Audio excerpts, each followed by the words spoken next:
તમે તો હું ઈ જ તે વિડીયોમાં આવું. ઓળખે છે એમને બધારે તમે તો ચિંટુના પપ્પા ને? ના, ચિંટુ મારો છોકરો.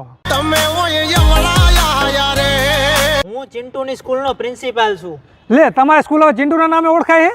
છોડી દેજો સીધાય મારા ઓળખાતી નહોતી પણ હવે ઓળખાશે એવું લાગે છે. હા, તો 50% આપવા પડશે પ્રોફિટમાંથી.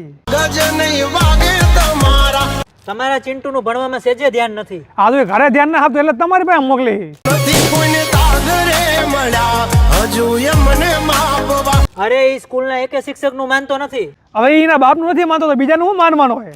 વળેગા તો હજુ એ પાસા રે કરશો ના સિંહના ચાળા રે તમારો ચિંટુ જો ભણવામાં ધ્યાન આપે ને તેનું ભવિષ્ય બહુ ઉજળું છે. આ તો એટલે તમારી પાસે મોકલી. પૈસા બગાડવાનો કે અમને શોખ નથી. પણ અહીંયા બીજા છોકરાના ભવિષ્ય અંધારામ નાખે એનું શું? આ તો બીજાના છોકરાના ભવિષ્યની ચિંતા મારે કરવાની? આવી જાજો તમે લિમિટમાં અરે તમે સમજો. અરે બધું સમજી છીએ અમે. તમને આટલી બધી ફી આપીને તમારે કઈ કામ ના કરવું, બધું વાલી ઉપર ઢોળ દેવું છે. અરે રેવા દો, માફ કરજો. તમને મળીને મારી ભૂલ થઈ આ ગઈ. તો પેલા એવા કામ જ શું લેવા કરો તો માફી માંગવી પડે પછી. હિસાબ અહીં થશે મિનિટના બાપ એવા બેટા નો વડ એવા ટેટા.